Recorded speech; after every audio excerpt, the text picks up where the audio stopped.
All right, that's live. And then let's go here.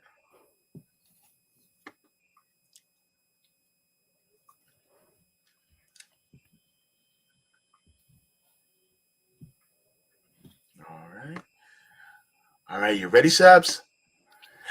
All right. 7 o'clock on the dot, and my drop Drop top, top, cruising the cruising the street. streets.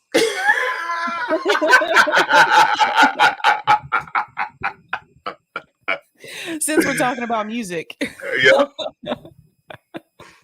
some of the young people may not recognize that. No, they don't. They don't know nothing about that. Mm-mm. Baby, I just wanna take it nice and slow. That's old school Usher. That's old school Usher. Uh huh. Around the same time of Kiss My Window, I can't stand the rain. Super duper fly, super duper fly. Missy. Yeah, yeah.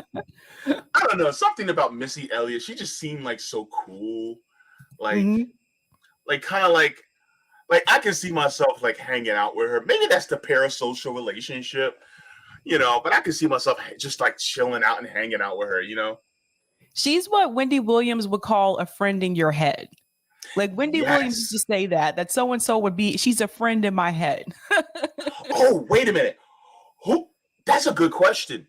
Do you have any celebrities that are like friends or family members like in your head?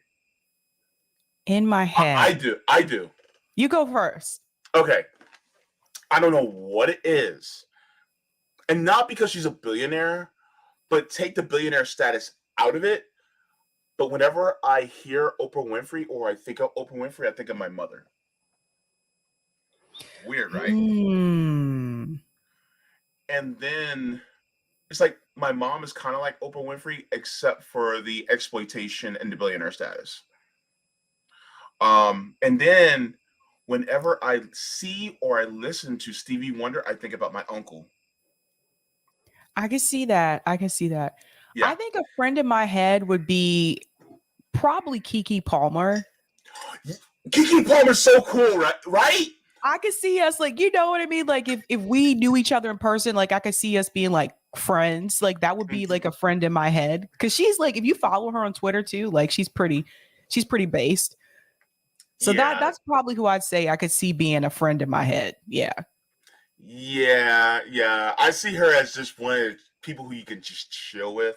Mhm. Another one is Michael B. Jordan. I feel like I want to hang out with him. You just think he's cute, JB. Well, no, actually, okay. So here's the crazy part. There are some people out there, some guys out there that I think they are attractive, but they don't do anything for me. Michael B. Jordan's one of those guys where I'm like, yeah, you're good looking, but you just don't do anything for me. Oh. Yeah, like I was like when I say hang out, I mean like literally like jump on like a PlayStation and play some video game or in my case a PS2 and just hang out and just chill like that. And then another person like okay, there's a big sister in my head too, which is kind of weird. Queen Latifah. I feel like I can hang out with her.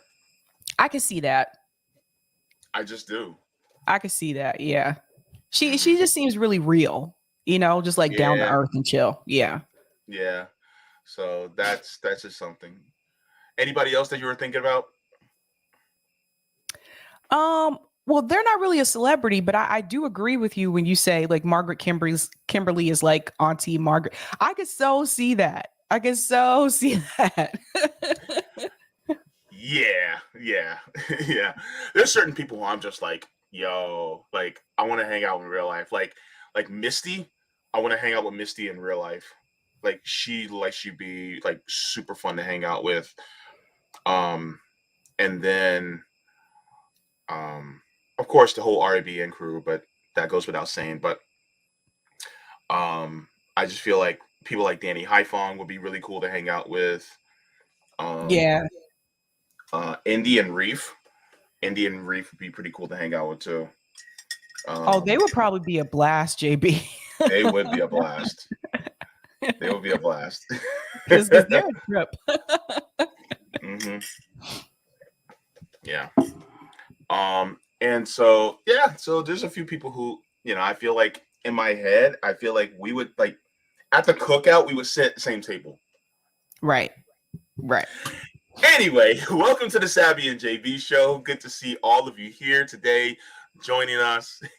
The Sabby and Jaybe show streams every single Thursday at 6 p.m. Eastern Standard Time. So it's so good to see all of you here on RBN. You can also catch Sabby tonight at 8 p.m. Eastern Standard Time, as well as you can catch me on my channel on the JB show on Tuesdays at 2.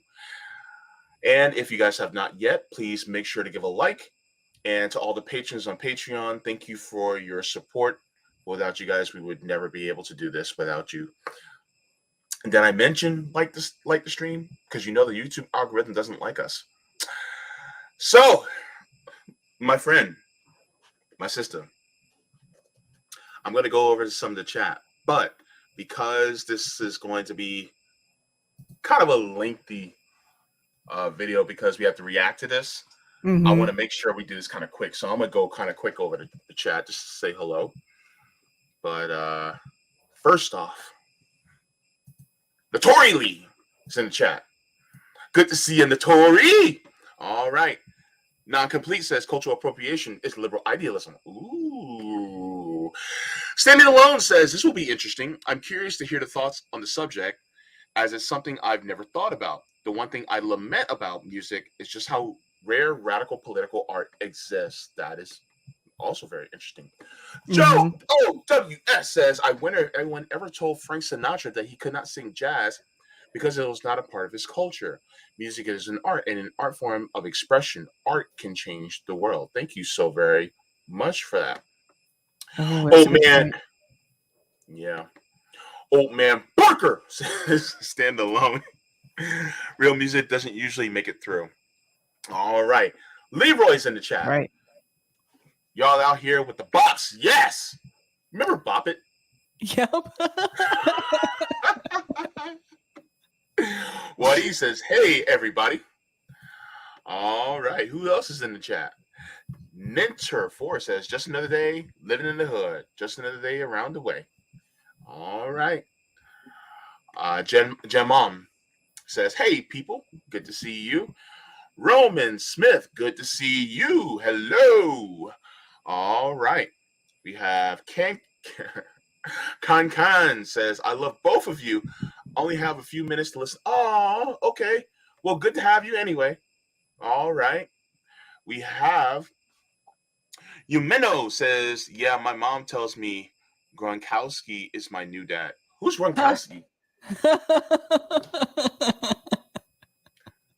that? He's talking about Rob Gronkowski. Who's Rob Gronkowski? He's a football player. He played for the Patriots, and then he played for the Patriots, retired, and then he came back and came to Tampa Bay to play with Tom Brady. He's like one of the best players we had. Like, he's a big deal. Yeah. But he's really silly, JB. I'm not kidding. Cruising the streets.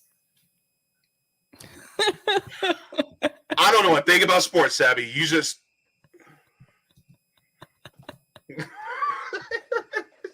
Sorry. I try. I appreciate the info. I was just like, okay. Whatever you say. Eric is in the chat. Wee. He says, we hanging out now. Yep, you're right. Eric, I hope you got a snack and you got your feet up on an ottoman right now. All right. Bobby Markham says, yay, I'm here live. I love you both. Yay, you're here. All right. ACAB says, love. All right. And we're doing one more. I say, I'm sorry. I'm not going to try because I'm going to mess it up. But hopefully I'll find out how to say it. Artist recommendation from Brazil. Racionias MCs. They are some there are some videos with English lyrics. Most YouTubers doing react videos on them end up crying. Wait, are these ones that are ones going, uh, uh, uh, uh, uh, uh, are those the ones? I mean, I don't know, but I'm just guessing. I don't know. I'm not big on new music, so Yeah. All right. So, appropriation or appreciation? Wait, should I do the definition of appropriation just so that people know exactly what it means? I think Yeah. so. Yeah.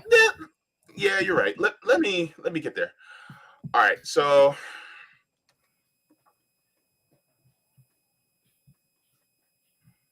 appropriation definition. All right. So, I see that. I will star that. Okay. Let me share my screen. Share my screen. In everlasting love. Share my screen. Okay. I just saw the picture. Okay, hang on. Of course, she would be the one that got up there. Oh boy. Oh boy. Appropriation says the first noun. It's a noun that says the action of taking something for one's own use, typically without the owner's permission. Yeah.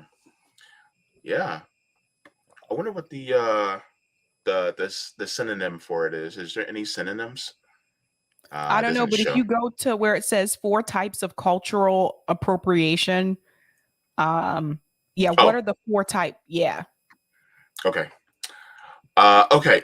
Okay. So it says defined as the use of a culture's symbols, artifacts, genres, rituals, or technologies by a member of another culture. Cultural appropriation can be placed into 4 categories: exchange, dominance, exploitation, and transculturation. That's right. So this is what we're going to be talking about. Like, so, as far as appropriation is concerned, I came across a video recently um, about white rappers, and I showed it to Sabs. I sent it to Sabby, and Sabby, what was your thoughts about it before we get I into it? Yeah, I thought the video was really good. Like I thought like he really broke it down well. And for Mhm. people who are not aware, the guy who is narrating the video is a white guy. And what he's doing is he's breaking down the difference between white rappers and white guys that rap. Mhm.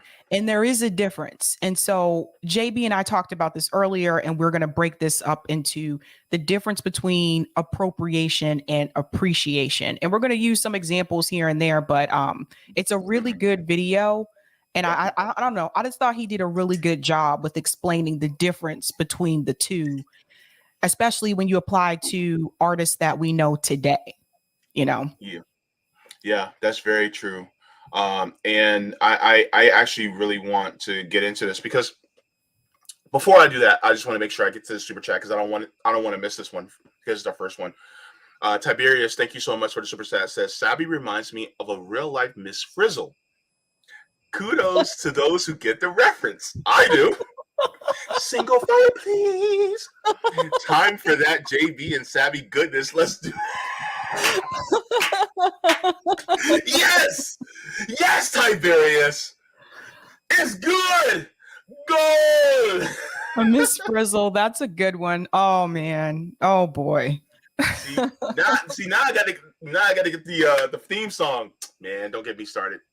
Anyway, we'll do that another time. But I didn't even read it, and I just read it just now. Lord, okay. And Roger Meadows, if you're watching in Rockfin, I hope you are, because this is your type of subject right here. All Oh right, yeah. so actually, you know what? You know what I should do? I should well no, he probably sees it on my Twitter. Anyway, let's get into this because I don't want to take too much time. Um all right. So here's the video.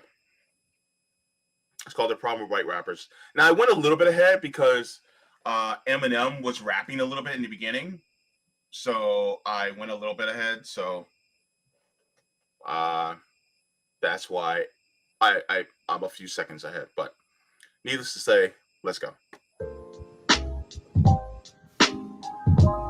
Let's get this stuff out of the way first. I'm not making this video to say that all white people that rap are bad. I'm obviously not saying that all white rappers are good. I just think this is a very interesting, complicated topic, and I wanted to try to give my perspective on it. I'm a white guy. Hip-hop has been by far my favorite genre for as long as I can remember. I try to make all my videos fairly without compromising my opinions while doing my proper research, and this video is going to be no different. I've been thinking a lot about this concept of white people in rap for the past week or so, and it's for two main reasons. One, Eminem recently dropped a surprise album, and it soon became the highest rated rap album of all time by users on Metacritic. And two, I was scrolling down Twitter, I watched the music video for Jack Harlow's new song, What's Poppin', and I thought it was pretty cool. These two things may seem unimportant, but I think they both represent some of the main ideas that we'll be discussing today. So without...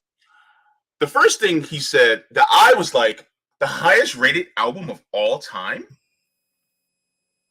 Well, on that site. It was rated that on that site. But still, yeah. Of all time, Yeah. rap album? Well, and I know he's going to get into this, but one of the things that I wanted to say is that Eminem's best work is not his new work. It's his older albums. Like, that really is his best work. You know, people don't stay on top all their, their entire career. People do have albums here and there that just kind of are not as great, but his best work is his older work. So I was actually surprised by that. And his album that he dropped, that surprise album, that album was actually above Kendrick Lamar. It was ranked above Kendrick Lamar, which I found that to be pretty surprising. But I know he's going to get into all that, so I don't want to give too much away. Okay, yeah. And oh, by the way, Roman Smith, just to let you know, because Roman Smith says, I don't think any race claims the Island Boys. You know those two white guys that had the dreads? They're like, I am an Island Boy, or whatever. Yeah. Whatever it is. Recently, there was a video that was posted of one of them getting their grills removed, and I guess he was under anesthesia, not anesthesia, but it was like he was kind of sedated a little bit. And so when he started talking, the accent was gone. Mm-hmm. And black people were like, where's your accent at? So yeah. just wanted to touch on that really quick. Anyway, back to the video. Without further ado, let's begin.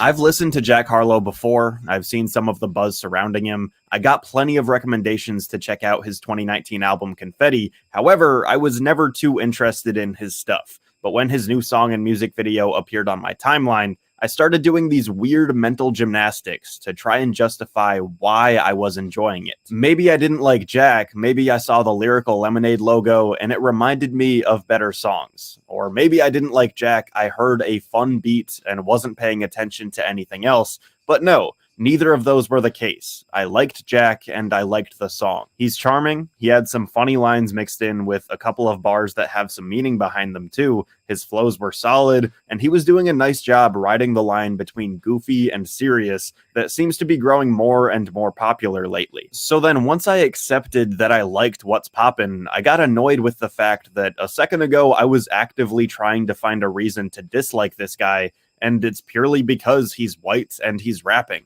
But is that so wrong of me to do? First and foremost, rap has been a predominantly black space for its entire history. It's a genre that was built from telling their stories, their struggles, their successes. So these few decades later, sure, it's much more normal for white people to rap, now more than ever, but I think we're still in a transition period where it's perfectly common for fans to question a white rapper's legitimacy. In my head, as a white guy, I'm fully aware of how corny and or problematic so many white rappers can be. So over time, I've generally trusted my better judgment, and I just haven't bothered with them. For anyone around my age, I think we really grew up at a time where being a white rapper was starting to become more of a genre than a coincidence. And here's what I mean by that. When you look at somebody like LP, this is a guy that has been in the game forever. He's been rapping for decades. He came from the underground and worked his way up. It took him years to find acceptance in the rap community, but he kept working, and his story is inspiring and influential. He's a rapper that happens to be white. He's somebody that lives for hip-hop culture, and the color of his skin has practically nothing to do with the style and content of his music. He's not a white rapper, he's a white guy that raps. But when I was in middle school and high school, there were plenty of white rappers that were coming up, and being white certainly played a role in their music and their success. They weren't trying to be accepted into the hip-hop community, they were perfectly happy picking and choosing, appropriating the styles and sounds from black artists without ever really being a part of rap culture. They were these privileged kids who practically claimed an entire genre for themselves, like they were Christopher Columbus discovering America.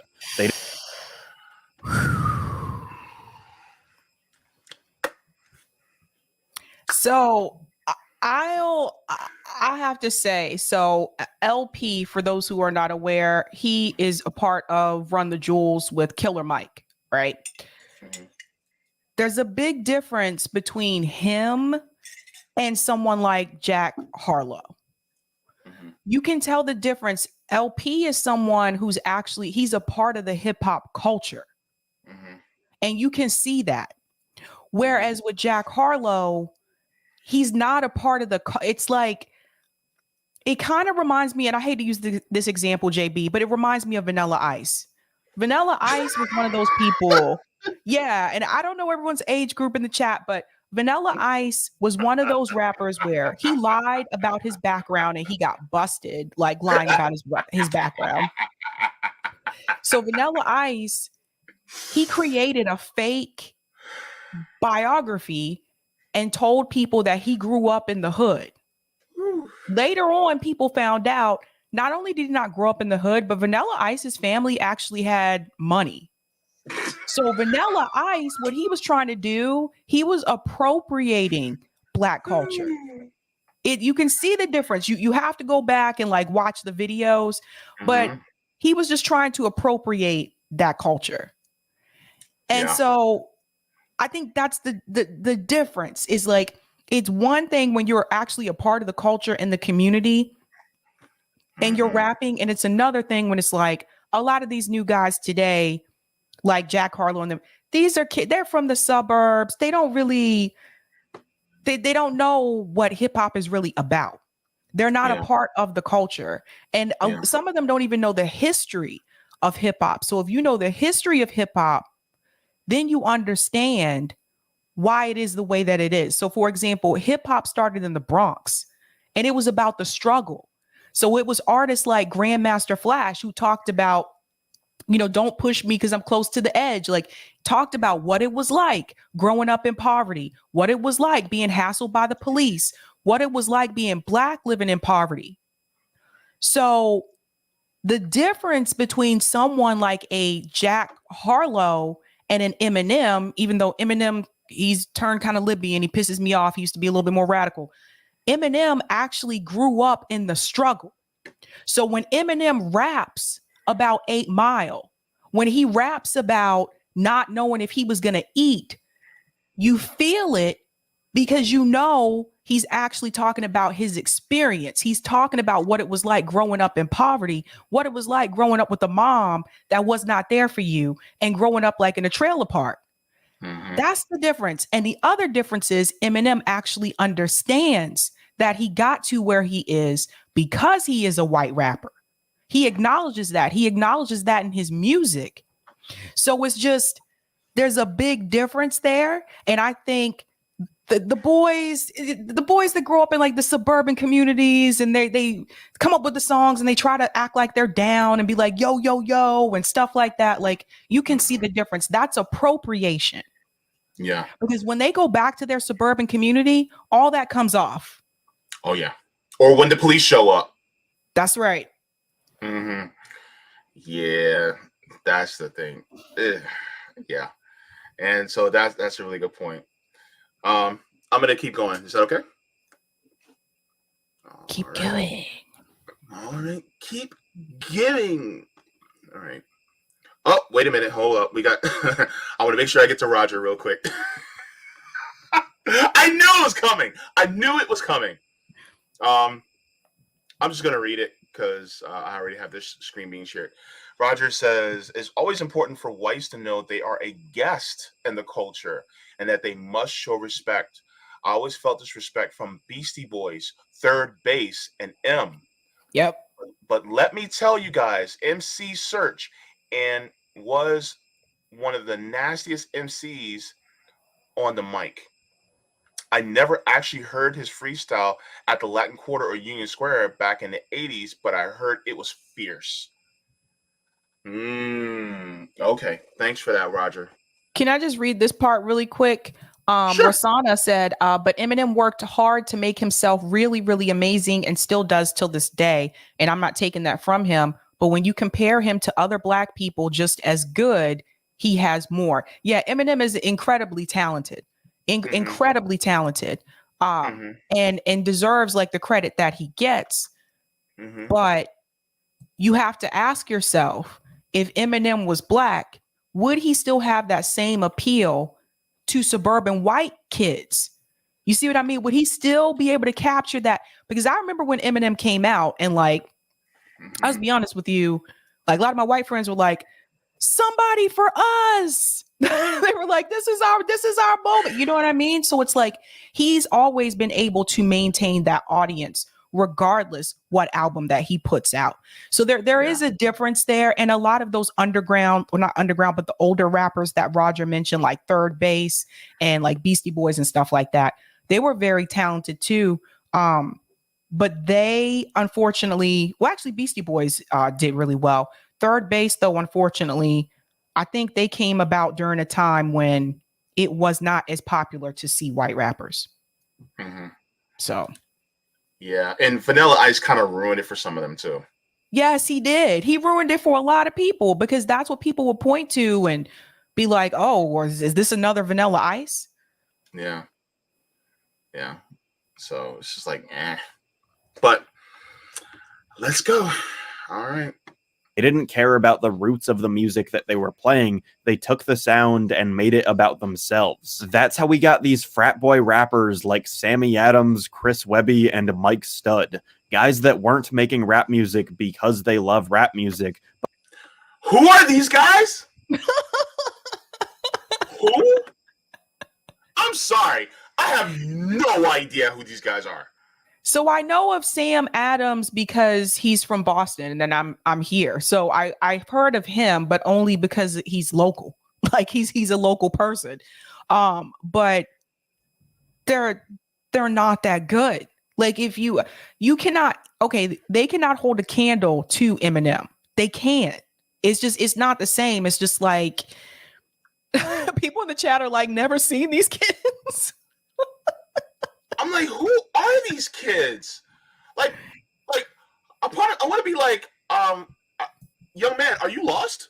I'm just like, what in the hell? Like, I like even the new people, even I can say the names of new people, right? You know, like, Offset, Quavo, Little Yachty, Lil Peep. I know some of the new people, right? But I don't know. It's like you can tell when it's authentic and that's actually who they are as a person, and when it's just them using appropriation and trying to make money. You can tell the difference. Yeah. Let's continue. I don't know. But guys that were following a trend and taking advantage of an opportunity. Mike Stud is a former All-American baseball player that went to Duke. After an injury made him doubt his future as a professional ball player, he decided to be a rapper instead.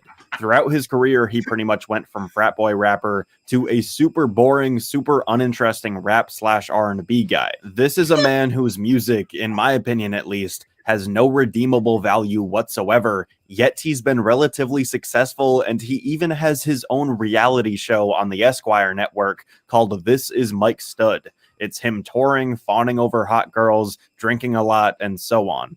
Pretty much what you'd expect. So when I see somebody like Jack Harlow, a white guy who is rapping, I take a second to scope him out because of guys like Mike Stud. I have no problem with white guys that rap, but I do have a problem with white rappers. And besides not having any authenticity, one of the reasons why is because white rappers don't acknowledge or probably even comprehend the insane privilege that they have. That's right. That's right. There's a reason why the... So, did you want to comment on anything before we continue? I was just gonna say, I agree with what he said about the privilege that they have. It's like, that's the thing. Like, yes, it may be harder for them to get started. Like, it was hard. It wasn't easy for Eminem to get started. Like, I know his story, right? It may be harder for them to get started, but once they get going, they really take off, even if they're not that great. That's the thing. Even if they're not that great. That's interesting. Yeah. I hate to do this, but all right. Media Dreams says, so it's like if Jackson Hinkle became a rapper. Media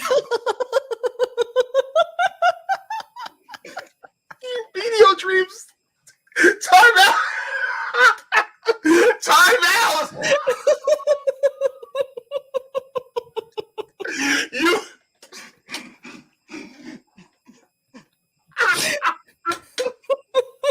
Why did you go there, Meteor Dreams? Why did you go?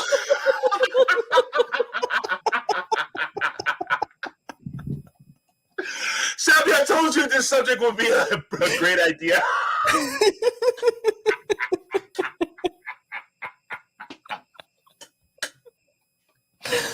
Oh my God. Oh my God. That was the best $1.99 you ever spent, Meteor Dreams. Oh Lord, that was totally worth it.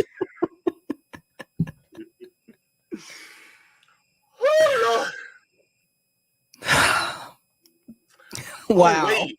Jack Harlow was raised on a horse farm. What? Yeah, his family is rich. Yeah, these are suburban kids, man. They're not like, Wow. yeah. And, you know, just for a little bit of comedy, Jim Carrey's impression of Vanilla Ice in Living Color was great.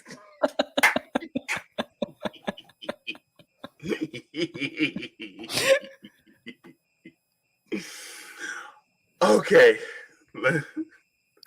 Let's continue. This is hilarious.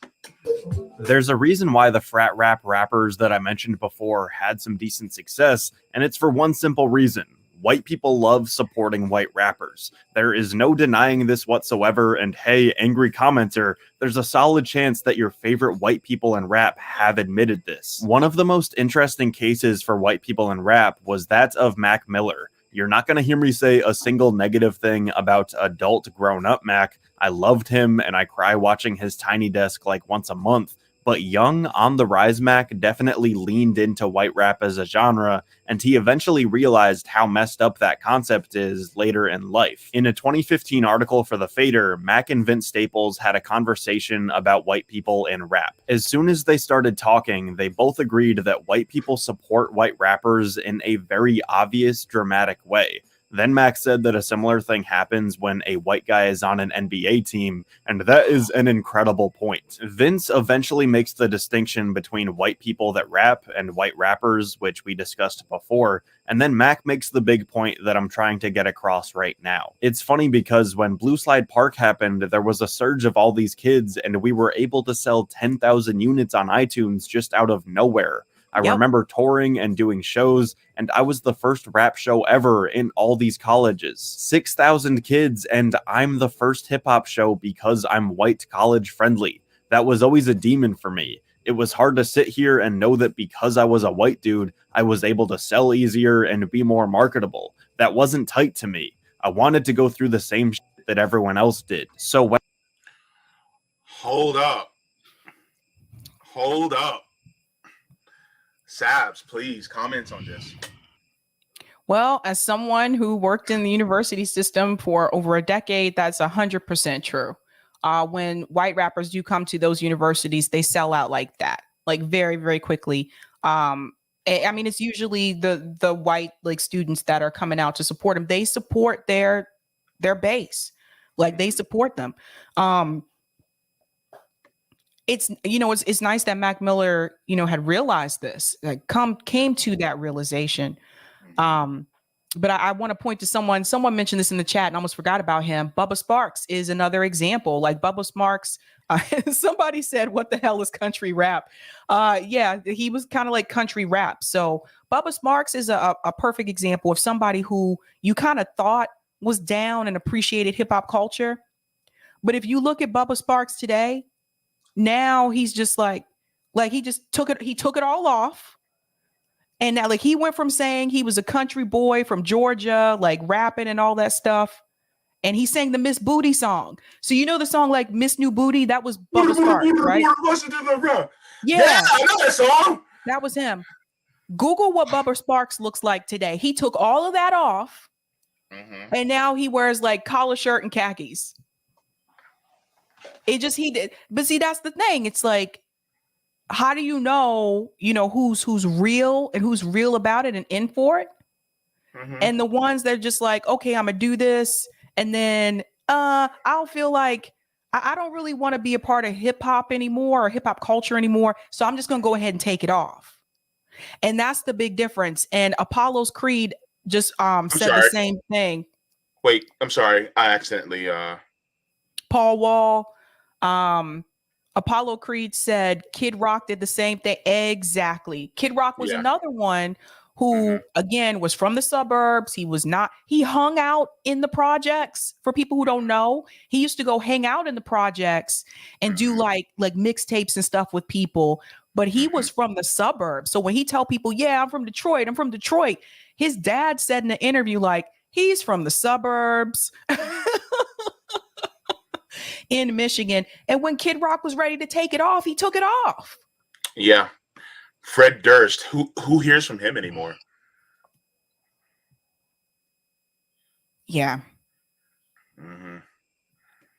Yeah, that's another one. Like, that's the thing. They can just take it off. Whereas like for Black rappers, like even if they left hip hop, they still don't take it off because it's a part of their culture. Yeah. That's the big difference. Yeah. Whew. All right. Let's continue. So whether it's Mac Miller or any of the frat boy rappers that I named before, they had an advantage early on because of the color of their skin. The other day I saw that Eminem dropped an album, and most of the reactions that I saw weren't very positive at all. But lo and behold, the next thing I know, it's the highest rated rap album of all time by users on Metacritic. Now let me ask you a question. Do you think that this happened because this project is the best rap album of all time? Or do you think it's because Eminem has the support of white America behind him, and he could drop an entire project of him reading big words in the dictionary, and his fans would still call it a masterpiece? Eminem himself will tell you that it's the latter. From the song appropriately named White America from his 2002 album The Eminem Show, look at these eyes, baby blue, baby just like yourself. If they were brown, Shady'd lose, Shady sits on the shelf. But Shady's cute, Shady knew Shady's dimples would help. Make lady swoon, baby look at my sales. Let's do the math. If I was black, I would have sold half. I ain't have to graduate from Lincoln High School to know that. Can you pause? Yeah. I was going to say, like, so when I talk about Eminem, like I know all of Eminem's songs because this was a part of like our generation, like me and JB's generation. I grew up with all of this stuff. I remember I used to write my papers to Eminem. I would play Eminem as I wrote my papers because that shit really, you listen to Eminem, if you think you got writer's block and you listen to Eminem, it really gets you going. It really does. It gets you. Eminem Show, that was probably my favorite album from Eminem. And he talks about this a lot in his music. He would talk about how the advantage that he had as a white rapper, and he knew it was because of that, not just the fact that, yes, he was incredibly talented, but you see him here telling you in the song White America that if he was black, he only would have sold half. of those album sales. And that's true. That's the reality. Like if you look at someone like, we want to talk about top rappers, right? So I would put Nas up there. Was Nas able to sell the same? And Nas is incredibly brilliant. Nas is a legend. Exactly. But you see the difference when it comes to the sales. Because the white community, they'll come out and heavily support Eminem and Mac Miller and Jack Harlow. And not saying that they don't purchase like Nas music, but they don't come out for Nas the same day they will come out for a white rapper. And that's the big difference. That's something that I've noticed. So I think that this is somebody that, look, that's someone that's hard to kind of live yourself up to. Like if you're just now starting as a white rapper, like today, you're always going to be compared to Eminem. You're always going to be compared. Let me ask you this, Sabby. And I don't mean to make this sound weird, but is Eminem white people's Nas? I'm sorry, white people's Tupac? That's a good question. I mean, he's probably the realest that you're going to get. Like we all knew Vanilla Ice was fake. Like Beastie Boys remember Beastie Boys started that, you know, but they've done different things. Like they've done rap, they've mixed in rap and rock as well too. Yeah. But when it comes to popularity, that was Eminem. And I think it's really hard to live up to that because Eminem, unlike some of the other white rappers, he had the struggle. He had the experience. And what people have to understand is hip hop came from the struggle. It didn't come from Black people in suburban communities. It came from the Bronx, people who were poor. Yeah. Talking about that struggle. So here comes someone like Eminem, who is who he says he is, unlike Vanilla Ice, who actually grew up in poverty, who grew up in Detroit, who grew up in 8 Mile, who talked about his life and his upbringing, who had a bad childhood, who didn't have good parenting, right? Like his parents weren't really there. So it is going to be hard. That's what I'm saying. Any other white rapper that comes from like this suburban, well-to-do like family, you are always going to be compared to Eminem because what was your struggle? Yeah. Yeah, it's true. All right, let's continue. That Eminem is not only the highest selling rapper of all time by a ridiculous margin, but he's also been nominated for Best Rap Album at the Grammys 7 times, and he's won 6 of those times. So even when we're talking about industry ties and not commercial performance, white privilege is still king. And how... Wait till we get to this part, guys. Wait till we get to this part. And like I said, those albums that he made were really, really great. But look at who he was up against. Yo, let me go back to that really quick. Hang on. Look at who he's up against. So you have Nelly, Jay-Z, Busta. Yep. You have Common. You have Drake. Yep, and you have oh my God, what's his name? For some reason I'm blanking on his name. Childish Gambino. Ludacris. Yeah. Nelly. I see Nelly's up here twice. You have 50 Cent, Kanye West. I mean, where was Nas? Where's Nas? Is Nas up there, the first one? I think that's Nas at the top. I think. Yeah, Nas is up at the top. And there's DMX too. But why isn't Nas? Why wasn't Nas nominated as many times? You see what I'm saying? Yeah. Yeah. Like lyrically, whether people like him or not, lyrically, Nas was a genius. Why wasn't he nominated as many times as Eminem? These are things you got to think about. Yeah. Yeah. It's true. All right. Let me see. There's a few. Let me see. Oh, Roger Meadows also says, by the way, I never went to them hip hop clubs in the 80s in New York City because I was either broke or I was like too many fights breaking out with cats getting jumped, beat down, stabbed, or shot. I was like, nah, I would listen on the radio. The biggest form of cultural appropriation was Mark Wahlberg. When Bud from Married with Children was aspiring to be a rap star, I thought of Mark, corny ass racist. Damn. That Marky Mark, that was also appropriation. Yeah, definitely. And then Kyle Jones says Justin Timberlake is a little country boy that made a ton of money off of black culture. We're gonna get to we'll get to that. We'll get to that. We getting into them. and then Kyle says Rakim is the GOAT from JB and from Eric B and Rakim. All right, so let's continue. White privilege is still king. And how could we discuss white privilege without bringing up the biggest disaster of a Grammy win ever? In 2014, the nominees for Best Rap Album were Drake's Nothing Was the Same, Jay-Z's Magna Carta Holy Grail, Kendrick Lamar's Good Kid Mad City, Kanye West's Yeezus, and Macklemore and Ryan Lewis's The Heist. Need I remind you who won that night? So with this section of the video... Okay, go ahead. So please. I remember that. And I still think to this day, Kendrick Lamar should have won that category. And it just made no sense to me. I'm like, really? Like, and not saying that Macklemore's songs weren't catchy, but you put him in a category with Kendrick Lamar and he won? Yeah. Okay. I got a confession. Thrift shop, I sometimes bump to that. Yeah, like, and not saying, yeah. Because my mom goes to the thrift shop all the time, growing up poor.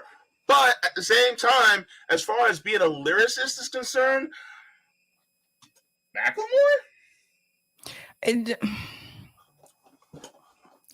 I couldn't believe, I was really shocked when Macklemore won that. I was really shocked.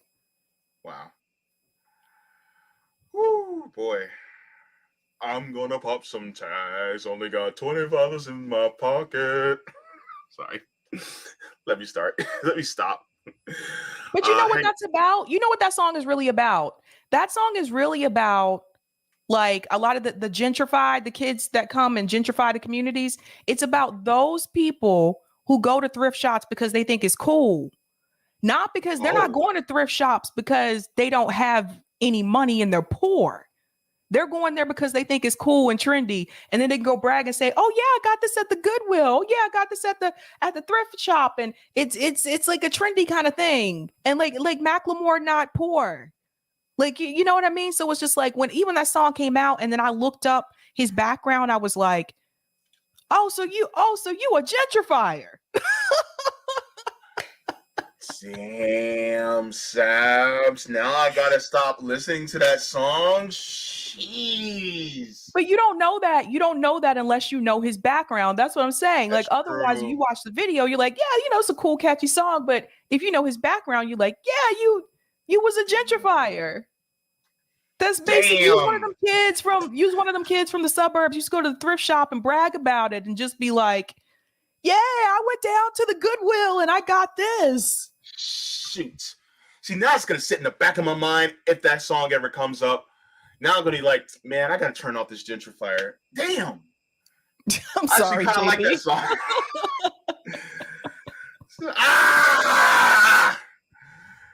Why couldn't I just be ignorant? I'm sorry. Well, even the song, well, the ceiling, what's the one? The ceiling can't hold us. Like the ceiling can't hold us. That song. I don't know that song. That's Macklemore too. And if you watch the video, like there's a Native American giving a Native American cry in the video. Like I'm dead serious. If you watch the video, you'll see how Macklemore appropriates Black culture and Native American culture. He made fun of Jewish people on stage. He put on a mask where he was pretending to have like I kid you not, where he was pretending to have like he was making fun of a Jewish person's nose. He put the mask on stage when he was performing. This is why some people. This is why a lot of like black people don't feel Macklemore like that, because he's done this multiple times where he just appropriates culture. Mm-hmm. Well, I know. Continuing on. Dio, my point is this. It weirds me out just how much white people love supporting the token white guys of the rap community. I get the idea that you enjoy seeing somebody who might represent you in some way, but I think there's a line between representation and blindly supporting somebody because of the color of their skin. But more importantly, the point turns into this. When it comes to being extremely successful in hip-hop, all that white privilege reeks of injustice, and any good-hearted person should hate to see that. Whether it's on the Billboard charts or on the Grammy stage during the presentation for Best Rap Album, injustice anywhere is a threat to justice everywhere. Hang on 1 second. Are you serious, the Hugging Monkey? Are you for real? I don't know about that. I don't know. Is he Trudeau's nephew? I don't know about that. That would be crazy if that's true. That would be crazy. Because then it makes me question his death even more. Well, which Mac is he talking about? Macklemore or Mac Miller? Yeah, are you talking about Mac Miller or Macklemore? The Hugging Monkey said no, so I don't know. Oh, he said he's playing. Okay. Oh, okay. Oh, Lord, Jesus. Don't play with me like that, Hugging Monkey. All right, let's go. Oh, this is a good one. I want you guys to listen to this. On the legendary rapper Talib Kweli's podcast, People's Party, him and the underground rapper Murs were discussing the role of white rappers in hip-hop. By the end of their discussion, Murs said something that I think is really fascinating. He made an analogy of white rappers and black rappers being like two different kinds of rocket ships. For a black rapper like Jay-Z, that rocket ship has a very smooth takeoff and it can travel pretty high in the sky. The real-life translation for that is that Jay-Z isn't going to have a problem being accepted by the hip-hop community, and if he's one of the best, he can have plenty of commercial and critical success. But for a white rapper like Eminem, things are totally different. That rocket has more than a few problems getting off the ground. At first, it can barely move, but once it gets going, this rocket can go way further than the other rocket. Traditionally, being a white rapper and trying to gain acceptance in the rap community has been hard. People will make fun of you, they won't give you a chance, and so on. But once you get that acceptance and you're known as one of the best in the game, you're able to reach levels of success that most rappers would only dream of. While I think this makes a lot of sense, I just want to give two clarifications so that it totally matches my opinion. First, I want to make sure that we're on the same page that this doesn't really apply to the frat rappers from before. Because they only cater to white people, they're not seeking acceptance from the rap community, therefore they wouldn't have any problems at first. They'd start off strong like how Mac described it before, but because they're in this weird niche of hip-hop for white people, they'll never gain huge levels of success. And second, I need to make the point that this rocket ship analogy is becoming less and less true with every year and decade that passes. Because people like Eminem and LP did their time and proved themselves as rappers and they had their struggles early on, and also because rap is now the most popular genre in the country, that's why it's easier now more than ever to be a white person in rap. But still, after looking at that analogy, I want to go down a list of white people in rap and give my thoughts on why they made it, why they didn't, or why I think they'll always be in this weird spot, taking off a little bit, but never really finding acceptance. When I think of successful white people in rap who are well liked by fellow rappers and rap fans, I think there are two perfect choices, and we'll talk about them last. But in the meantime, I'll try to get through all the other examples. First off, I'm not even really going to mention the Beastie Boys because they were in the game so early, so I don't think that some of what I said here applies to them at all. Regardless, they were pretty well respected after they got their cosign from Run DMC, and they were very successful. Eminem is a weird case because after Dre introduced him, the rap game did love him for the first 5 years of his career, but I think he just overstayed his welcome. He's clearly an all-time great, but lately it's just been boring shock value, and yet he's still doing very well because of what we mentioned before. So I think in general, the rap community does not like him anymore. And also his style is so easy to make fun of, and this was one of the best parts of that article with Mac and Vince. Did you say something, Sabs? I think, well, he said people liked him the first 5 years earlier on. Mm-hmm. I don't think it's because he said he overstayed his welcome. I don't think it's because overstaying your welcome. I think it's just because his music, like I said, his newer music is not as good as his older. Those albums that came out, the first 5 albums that Eminem had, those albums were phenomenal. But ever since then, it has not been the songs, they don't match up to the older music. So, and you're not going to be on top all the time. You're not going to be on top all the time.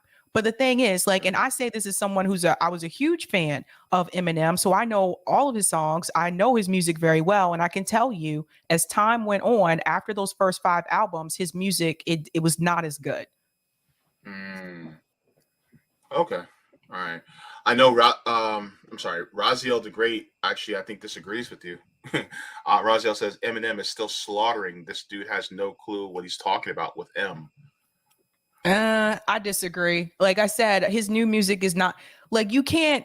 If I go back and I listen to the Eminem show, or if I go back and I listen to his first LP, his second one, they call me Slim Shady. If I go back and I listen to that stuff, and I'll make the exception with the song he came out with, I'm Not Afraid. So I'll make an exception with that one as well. It's not the same. It is not as good as those are. The Eminem Show is a very, very tough album to beat.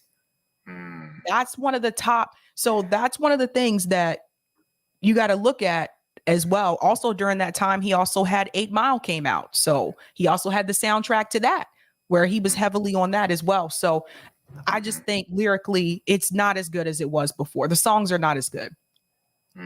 Okay. All right, let's continue because I want to make sure we get through this. All right. With guys like Macklemore, Logic, and G-Eazy, I believe that they do love rap and they respect its history, but so much of their stuff is just so corny that it's hard to believe that they'll ever fully succeed without being the butt of a joke. And also, by the way, Logic is biracial. That's what I thought. Yeah, Logic is biracial, so he's half black. So, but it's funny that he gets lumped with all the rest of white rappers because he is white passing. So, right. Interesting. Also, 2 of them had their own weird situations that would make them lose street cred in this department, and that definitely doesn't help either. While Iggy Azalea had some big commercial success, it seemed like she was just catering more to white people. Action Bronson is fun, and he's super unapologetically himself, but he's somebody that's too weird to ever make it in mainstream rap. I don't need to go back and reintroduce myself to nothing. Like I said before, I know Eminem's music. And my opinion still stands. His older stuff was better. You're not going to change my mind on that. Sorry. Yeah. People kill me with that. They think they come back with another opinion and I'm going to change my mind. I listen to the shit. I know what it sounds like. Get out of here. I think it's more subjective because it's really it's music is subjective for the most part, so it's kind of I don't know, but it's all right. Let's go. Have some high profile collabs every now and then, and I would certainly categorize him as a white guy that raps, not a white rapper. But his stuff is a bit more niche. Post Malone has made enough comments about not wanting to be known as a rapper, and then there was the stuff about him not respecting rap culture. So while he is insanely popular and reasonably well respected, I don't know if he really fits in with what we're talking about. Then in a similar vein, I'll throw Lil Xan and Lil Peep in the category of people that sort of sat on the fringes of what hip hop could be, and a lot of people wouldn't even call them rappers. Guys like MGK and Yellow Wolf might as well be Mike Stud and Chris Webby to me, but they're just catering to a different demographic of white people. Lil Dicky and Riff Raff are memes. I'm not taking them seriously in all of this. I liked some Asher Roth stuff, but then he disappeared into oblivion after he stopped selling out. Anybody that I haven't mentioned probably was or is super underground and irrelevant to these discussions on mainstream success, or I just think they're clearly not worthy of being in the conversation. So my two big examples of guys that properly figured out how to simultaneously be white and a successful, well-respected rapper are LP and Mac Miller. They both fought their way into these positions. L was underground for most of his career and finally started making some big waves with Run the Jewels, and Mac transitioned from a frat rap rapper to making some of the most personal, introspective hip-hop albums I've ever heard. Sadly, Mac isn't with us anymore, but I'm gonna use the present tense here because I want to describe both of them at once. These guys are cool, they don't hide their whiteness, but they don't make it an integral part of their music either. They're likable enough and talented enough to reach a wide range of audiences while still being critically acclaimed. They take their music seriously while still letting their humor shine through, and in general, I think they have a better, more human understanding of the rap game than all of the other people that I mentioned. As we've discussed today, there are a lot of problems with white rappers. They can cater solely to white audiences, they don't understand the privilege that they have, but more than anything, they struggle with the idea of being themselves. In a community that has historically rejected them, they often try to change bits and pieces of who they are until they come up with this Frankenstein's monster of their former self. Instead of focusing on the music, too many outside factors come into play, and they can't find a proper balance between respect for hip-hop and respect for themselves. But luckily, this doesn't have to be the case with everyone. With certain white people that rap, they're being themselves, they love and appreciate the culture, and they're able to find success in a genre that is becoming more and more popular, one that continues to change its sound over the years, and one where white people are being themselves and rapping because they love to rap. I think eventually we won't even be having these kinds of conversations anymore. It's an interesting prospect, and I'm very curious about what the hip-hop landscape will look like 20 or 30 years from now. Let me know your thoughts in the comments below, and thanks for watching. Boy.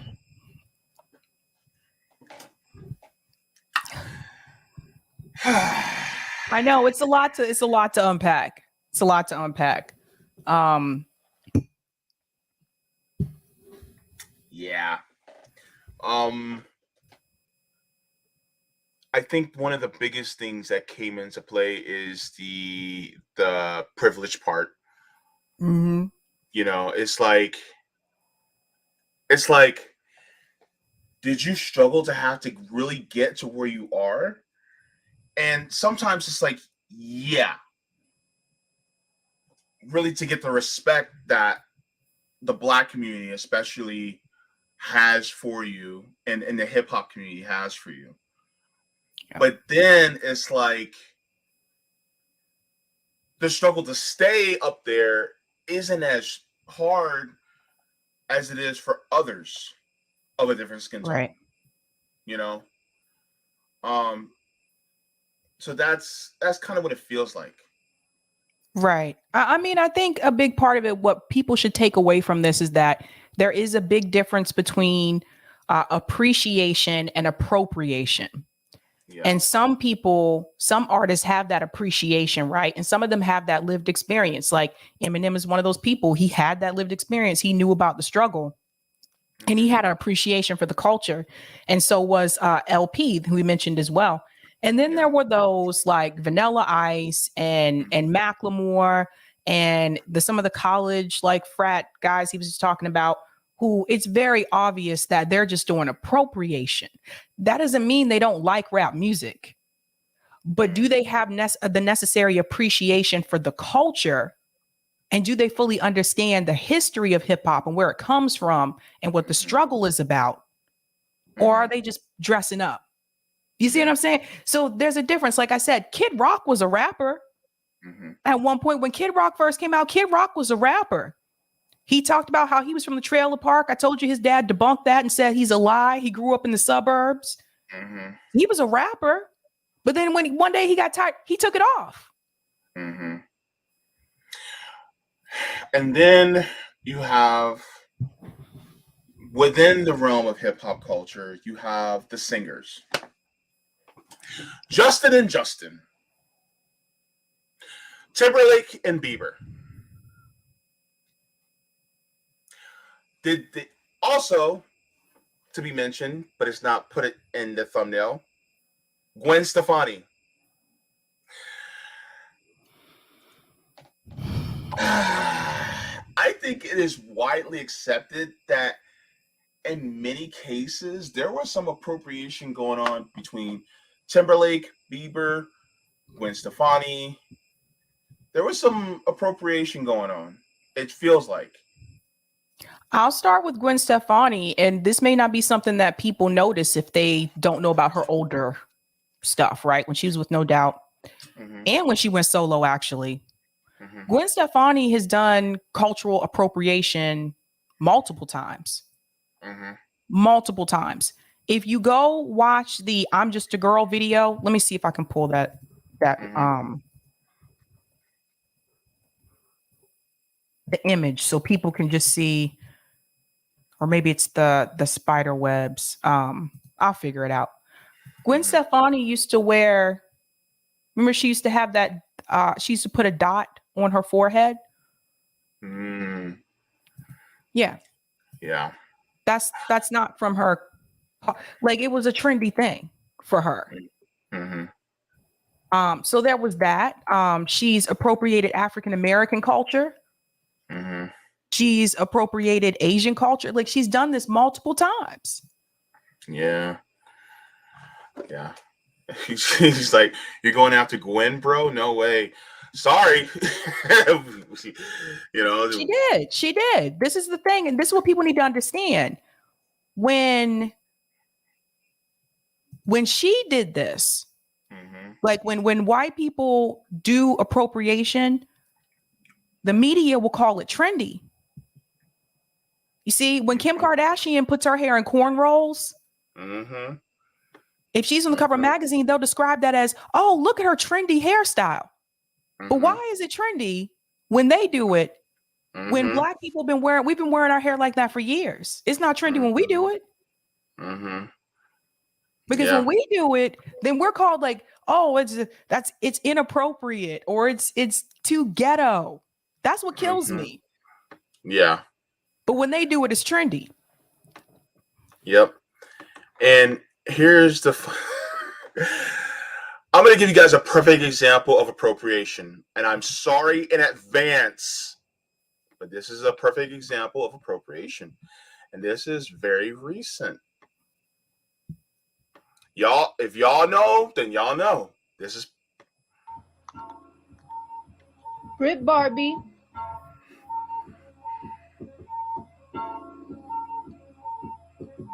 Period I, period period I, period period I, period period I, period period I, period period I, period period I, period period I, period Who told her that this was good? Who told her? And by the way, this girl got millions of views, and now everybody is like legitimizing it by adding verses and stuff like that onto it. So my thing is like, okay, we can cry about appropriation, but then some black people co-sign, and I'm just like, okay, you went there, JB. You went there. So I got to say it. Does Justin Timberlake have the music that he has as a solo artist? Does he have it without black producers? Does he have it without Timberland? No, he doesn't. No, he doesn't. But does he have the dance? Does he have the dance moves without the black choreographer? No, he doesn't. And I know who the choreographers were because me and my roommates, we used to do the dances. They had the choreographer tapes where you could learn the dances to all the songs. So I knew who Darren's dance grooves. So I knew who Darren was. We knew who Timberland was. Like, does he have those songs without those producers? So you're right. Some people did co-sign on that. Timberland co-sign on that. Now let me throw this at you. Does Timberland have some of the success he has, even though he appropriated some Asian cultures? Because Timberland ripped off of some Asian culture too. Mm-hmm. Like, there's some of the songs from Aaliyah. That stuff was Asian culture. So, it's just like people and somebody be ripping off of other people. I'm just like, what? Crazy. But you got to go back to, and this is the thing that kills me about Justin Timberlake. This is the thing that really killed me about him. Yeah. He was all down until he's dancing on stage with Janet Jackson at the Super Bowl. Yep. And then they get in trouble. Where was Justin Timberlake when Janet Jackson? Remember, everybody's pointing fingers at her when he was the one that pulled it off. Yep. So everybody was pulling fingers at her. Where was Justin Timberlake? Did Justin Timberlake come to Janet Jackson's defense? No, Justin Timberlake ran. All of a sudden, he wasn't down anymore. Just like that. And we're not talking about just any old artist. We're talking about Janet Jackson. Right. One of the only people that you legitimately can compare to Michael outside of Prince. Janet, his sister. And it's like Janet got thrown under the bus? Yep. And he ran. And Oprah interviewed Janet Jackson after that incident. And Oprah asked her, she said, did Justin, come to your defense? Or she said, people are upset because they're like, where's Justin Timberlake? And Janet Jackson said, no, he didn't. You see, it just... Mm-hmm. Now, Justin Bieber.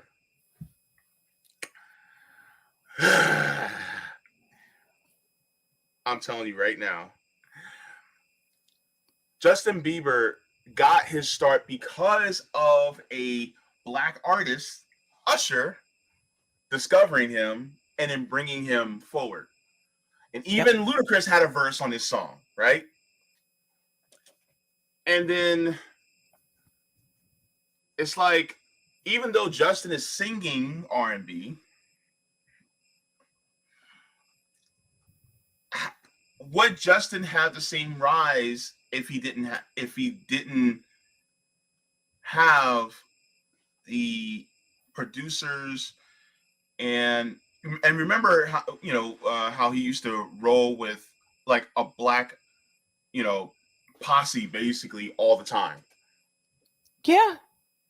No, without black producers, he doesn't have those songs. There is no baby like without the black producers. Like you just don't have it. Mm-hmm. And so that's a big part of that people really need to understand. Where did a lot of this music come from? Where did rock and roll come from? Rock and roll came from black people. Yep. Big Mama You gotta go Thornton. back to Chuck Berry for that one. Chuck Berry, Little Richard, and Big Mama Thornton. Exactly. But you have people like Elvis Presley that got credit for other people's songs. And that was huge back then. That was like they didn't have a lot of the copyright like laws and stuff that they have now. But back then that was common practice for white musicians to steal black musicians' work and get the credit for it and make twice times the money. Mm-hmm. Wait, Septian says John B walked so Justin can fly.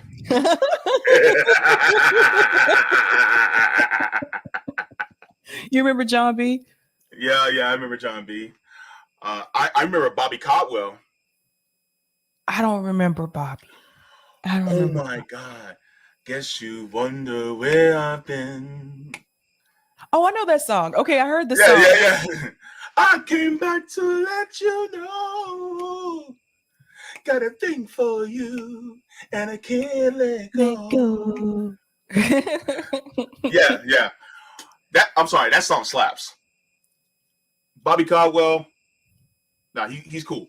Anyway, but yeah, I mean, it's just, you look at them and it's like, it feels like they kind of rip from it, but they don't really give credit where credit is due, right?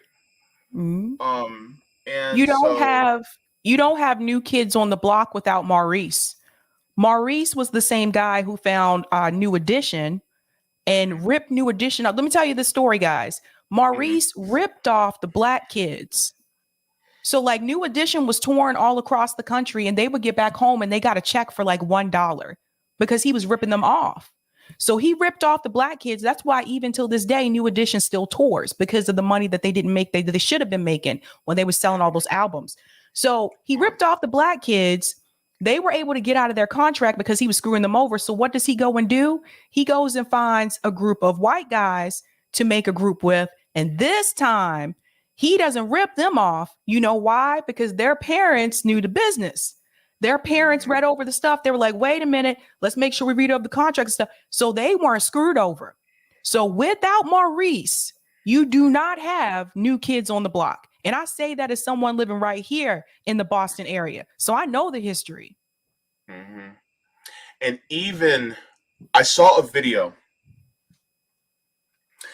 and it was the wait, I think I sent that to you. The drummer from oh my god, the drummer from Nirvana. He said he got a lot of his drumming skills. He got it from a lot of Black artists. Did I send you that? I think I remember sending you that. And so like Smells Like Teen Spirit, the beginning, dun dun dun dun dun dun dun, and then they start. Go back to the Gap Band.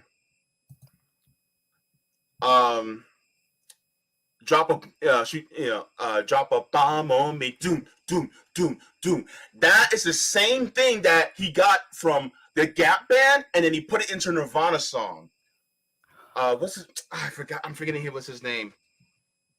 Anyway, but yeah, he was part. Dave Grohl. Thank you, Colin. Dave Grohl actually admitted that he got a lot of his influence from Black artists. That's how Nirvana got as high as they did. That makes sense. And the same thing with Led Zeppelin too, by the way. Yeah. For people who are not aware, like Led Zeppelin, Eric Clapton, and them, like that's where they got their influences from too. I'm going to share my screen. I want to show people this picture so they can see who Maurice is. I don't think Maurice doing too well these days. But this was Maurice.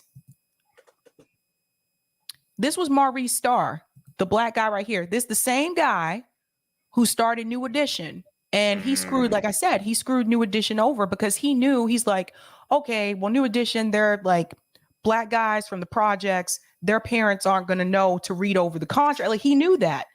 So he screwed them over. Whereas with New Kids on the Block, with the exception of Donnie and Jordan and Jonathan, they lived in Dorchester, but Joey was suburban. Don't nobody know about Danny. Danny just be MIA. But Joey was from the burbs. But their parents knew the business, so they knew to read over the contracts. Got it. Okay. And I gotta make sure I say this because we are a Black network. I gotta say this.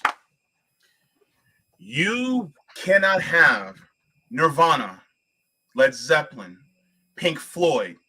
You cannot have the Beatles. You cannot have Queen. You cannot have Green Day, My Chemical Romance. You cannot have these guys without Black people, because without Big Mama Thornton, without Chuck Berry, without Little Richard, you cannot have any of these most famous rock groups. You cannot have the Stones, the Rolling Stones without them. You can't have them. And so the thing is that the architects and queen and kings of rock and roll, the originals, are all Black. And country. And country. So when you talk about, and then you go to R&B, you know, so the thing is that all this, you know, it's like a lot of what we listen to today, for a large part, you know, we don't really have the credit that's due when it comes to a lot of the credit that's due to a lot of people. Right. Interestingly enough, Hendrix couldn't even read music. He admitted it. He's like, I can't read music. And neither could Dave Grohl. Dave Grohl can't read music. But they're prodigies. So they were able to see. Remember Drumline? Yeah. When he realized, well, not when he realized, when they realized that he didn't know how to read the music. He was just, some people can just follow the beat and they can pick up the beat. Mm-hmm. But for a drummer, that's really interesting because as the drummer, like you keep the beat. The drummer keeps the beat. So when they realized that like Nick Cannon's character couldn't read music, they're like, how the hell has he been playing so well all these years? He's like, you just feel it. You just hear it and go. Yeah. And so that is some crazy stuff. I mean, it's some people who are amazingly talented out there. But yeah, I mean, people, a lot of what we have today, there's a lot of appropriation without actually giving at least the flowers to Black people for what they contributed as far as different types of music and an art form. And so that to me, and I wanted to give attention to this. Yes, this comment says record labels are one of the biggest issues. It actually goes back to capitalism. Mm-hmm. Welcome to RBN. Here's the thing. It's like show business is a business first, really. And so, in order to continuously appeal to mainstream, they have to, because they want to keep the white supremacy intact. And so they also have to push, and kind of separate the underground or the urban from the mainstream. But mainstream is just another word for white. And so what they do is instead of actually promoting people based on just the talent, they try to rip off people and then put them out there. Like for instance, I don't know how Ariana Grande got as dark as she did. She's not. Did you hear about the true story about her heritage, what she found out recently? What? Maybe this was like a year or two ago. She put out a statement about a year or two ago that when she found out what her real heritage was, and she said she was very disappointed with her family for not telling her the truth. So she grew up thinking that she was Italian, and she found out that she's part African. So that's that. Interesting. That's why she has the complexion that she has. Because the thing is that if you look at her when she first started out, she was very, very light skinned. Very light skinned. And then she started putting on a lot of tanning spray. She started Kardashianizing. So that's why I was like, what in the world? But yeah, and then whatchamacallit? I mean, I'm not gonna lie though. She does have a nice voice though. She does. I just want to make sure. Hang on. See, this is the thing right here where she said it was 2014 where she made this statement. Mm-hmm. I thought I was Italian. Who am I? I just found out my grandparents are heavily Greek and part North African. I thought I was Italian. Who am I? Mm-hmm. Yep. Wow. Yep. Oh. All right. So let me share my screen really quick because there's some comments on Rockfin as well. Okay. Kyle says Sabby got low-key got a lot of white rap albums in her CD collection.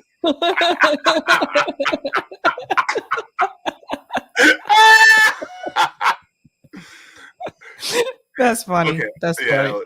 Okay, that was funny. Okay.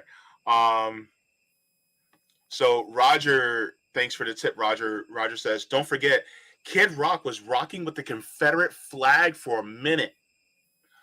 I remember Public Enemy got heat for when Professor Griff, who stole my big sis bike when I was 5 in the 70s, said something about Jewish peeps where they had to kick him out. MC Search tried to confront him in Russell Simmons' office and ended up getting a lesson in martial arts the hard way before Griff got carted off by the cops. Wow.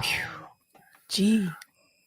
Yeah. Kyle said Kid Rock is full-blown MAGA now. And Kyle says Snoop fell off after one album. Wow. Oh, man. Himcar says, what's Red Blackout stance on? Oh, that's completely different. That's a completely different subject. Wait. North Korea put Gwen's video in a documentary they made exposing the West nonsense. I'm sorry, that's hilarious. DPRK is putting Gwen Stefani on blast. Roger says, did you guys mention the dude that Ice-T brought into the game, DJ Everlast? Also, Kid Rock was brought into the game by D Nice of BDP. Hate Timberlake. Never since he threw away my girl Janet under the bus. I will say this about Iggy. She's nothing but cultural appropriation, and she can have my baby anytime.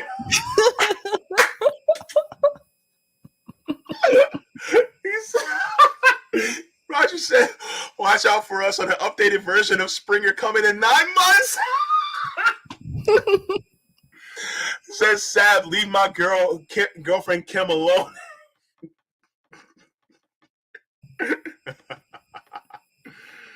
Oh my God. Oh, Colin also said she appropriated chulo culture. Look at the video, luxurious. That's right. That's another one with Gwen. Yeah. Mm-hmm. Yeah. Yeah. And then Roger Meadows also says, also not hip hop, but George Michael, may he rest in peace, went out on stage to accept his award and thank Black radio. Look, I'm going to stop right there. You cannot go 2 feet while singing Careless Whisper and Black people will not join in. I'm never gonna dance again. Guilty feet have got no rhythm, so it's easy to pretend I know you're not fool. Look, we will go to the death to defend George Michael. Black people, we love George Michael. Yep. Sorry. Yep. This is true. Oh, yes, we love us some George Michael. There's some white people that we will not accept anybody hating towards. That's right. George Michael's one of them. Couple years later, bathroom incident, and we didn't hear a lick of him until a little before he died. Damn. Also, Beatles said in the 60s, where they were a big fan of the Isleys, Muddy Waters, James Brown, Chuck Berry, etc. The best Arsenio Hall episode was when Madonna was praising Black she grew up for influencing her. Wow. Mm-hmm. Yeah. But And JB Yipper 99 said, never heard of Careless Whisper. What? Yipper Sorry, I didn't mean to scream 99, like that. you'll have to check it, listen to it on Spotify or iTunes. I don't know what you guys have out there, but listen to it on there and check it out. You're That's gonna all love it, addictive, Yipper. man. You're gonna love it. Tonight the music seems so loud. I wish that we could lose this crowd. Oh my God. Look, Yipper, listen to Careless Whisper by George Michael. You will thank us later. Look, afterwards, come back into the stream, go into the comments, and be like, JB, Sabby, I love it. Thank you. Look, you're gonna love it. You're gonna love it. Please do. There's even a dance version for Careless, but there's even like, you know how they used to come out with the remix and like the tech there's even one to go push, push, push, push, push. I'm never gonna dance again.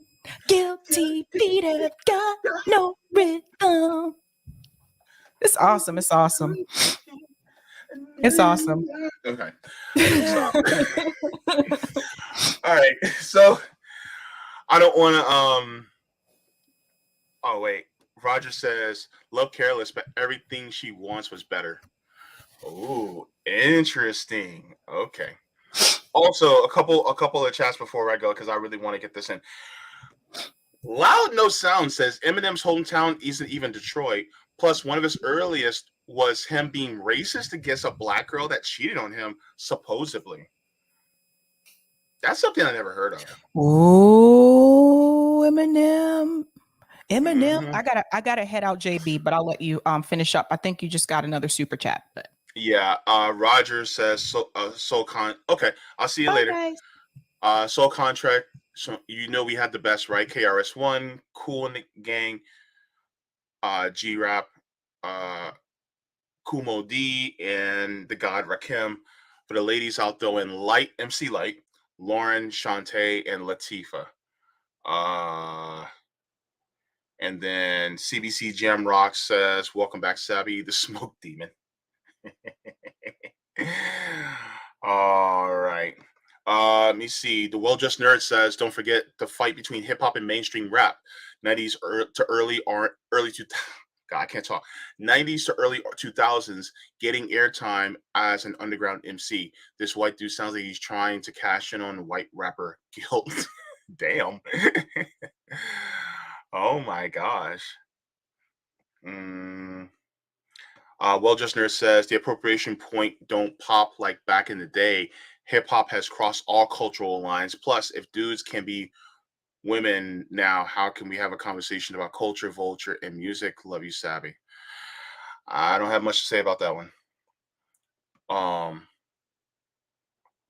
I do just as a note, I do support trans women, by the way. So, but that's yeah.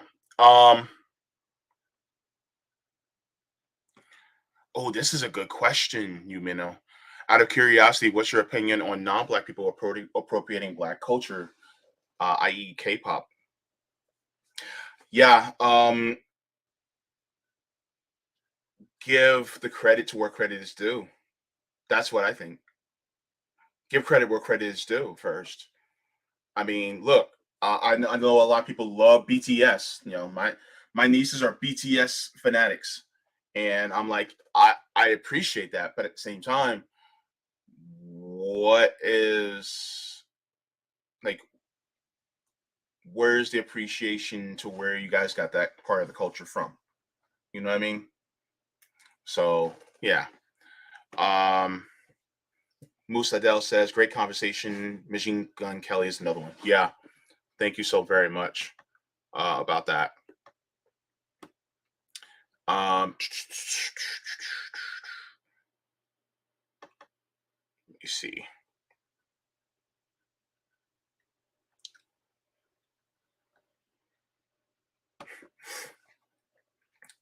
But being JB started out as a bonus. Yeah. Oh yeah, Arthur Handy. Tina Marie always gave respect to the culture. Yes, Tina Marie was a real one. Square biz, I talk in love. Yeah, yeah. Tina Marie. Look, and if you guys want to hear Tina Marie sing, you want to hear her sing, listen to Fire and Desire with Rick James and Tina Marie. Then I laid eyes on you, and it was pain before pleasure. That was my claim to fame. Oh my goodness. Look, that. So yeah. But yeah, so there's a lot of you know, there's a lot of people who they they rip from it, and sometimes it's due to wanting to make more money, more profit, and so it's that's something that we have to contend with. Rocco says art is pain. Black people have specifically suffered empire after empire, and many times the beautiful historical art is discovered through violation. Ooh, Machu Picchu, one of seven wonders of the world. Wow, that's a good quote. Thank you so much. I appreciate that. But yeah, hopefully, like, and by the way, if you're watching this on the rewatch, or if you guys, finish out this, what is your thought if, like, let's say suddenly we get rid of capitalism as an economic system? What do you think art will truly look like in your mind? That's a good question. It's like, what do you think is actually going to happen? You know, and if not, if you think it'll still be kind of relatively the same, then why? I'm just curious about that. But yeah, so I don't want to keep going too long. But this was a great conversation. So yeah.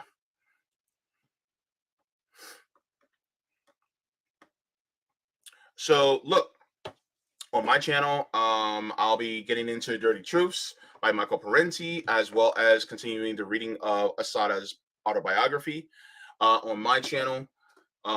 So if you guys would like to, you guys can always go to my channel, and you guys can subscribe so you guys can see that. And then also I put out a video today talking about Nancy Pelosi. Nancy Pelosi's step down, her departure. So if you guys would like to, and just in case you guys want to go to my channel to see any of this content, I'll put it in the chat. Also, I'll put it in the chat also for Rockfin, just in case. But you guys can always go to my Rockfin channel that's titled Jaybe Font as well. All right. So, look, thank you so very much for joining in. Yeah. Water your plants. Water your water your plants. Water yourselves. Leave the world better than you found it. Take care from Sabby. And express yourself. Express yourself. Oh, do it. Did it. Did. Oh, do it. Did it. Did. Do it to it. Did it. Did. Go on and do it. Did it.